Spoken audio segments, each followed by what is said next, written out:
Hi everybody, it's Eric from KLARK TEKNIK. Thanks for joining me here today at Music Studios. In this video, I'm going to show you how to correctly install your CM1 format cards, either in your DN9650 or your DN9652. So let's go ahead and get started.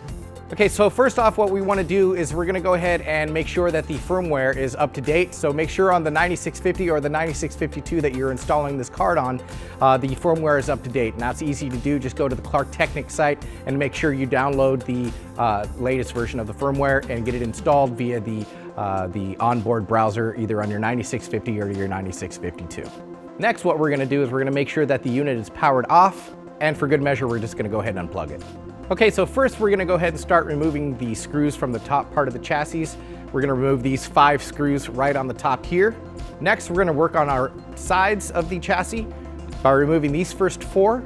And then we're going to move over to the other side and remove these 5. Now let's move to the back and remove the 5 screws that are connecting the chassis here. Once that is completed, we are now ready to remove the top part of the chassis. And let's go ahead and set it aside somewhere safe alongside the screws that we just removed. And take out the CM1 format card of our choosing. It could be the Matty Dante KT-USB or the KT-AES50. Before removing it from the plastic bag, make sure that you're grounded just by touching something that's grounded.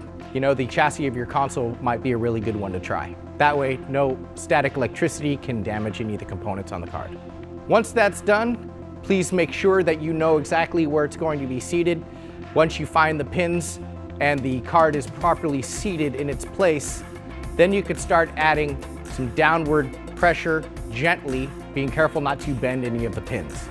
Once it's properly seated, go ahead and take the 4 screws that come included with the card of your choice and start installing the 2 on the back part of the PCB board of the card. Once that's done, move to the faceplate and install the 2 screws there. Once that is completed, now we can go ahead and take the chassis and start replacing the screws that we removed. Now you're done. Let's go ahead and plug it in and turn it on. Once you see that the card is responding, you're good to go. Let's start hooking stuff up and get a show going. So there you have it. It's just that easy to go ahead and install our CM1 format cards. There's a couple to choose from. Be sure to check them out on KLARKTechnik.com for more info and tech specs as well. Thanks for joining me here at Music Studios. I'm Eric. See you next time.